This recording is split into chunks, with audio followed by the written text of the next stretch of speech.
দুঃখজনক এমন ঘটনাটি ঘটেছে পটুয়াখালী সদর উপজেলার লাউকাঠি ইউনিয়নের দক্ষিণ লাউকাঠি গ্রামে।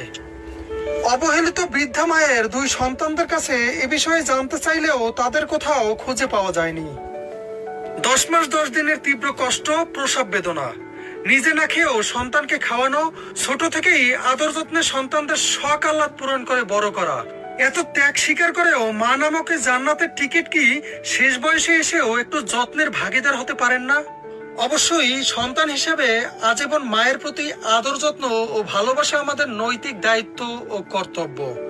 এজন্য প্রয়োজন আমাদের মানবিকতা বোধের, শিক্ষিত হওয়ার আগে প্রয়োজন মানুষ হওয়ার।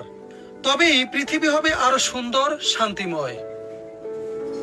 সোহাইব মাকসুদ, নূর নবী, পটুয়াখালী নিউজ।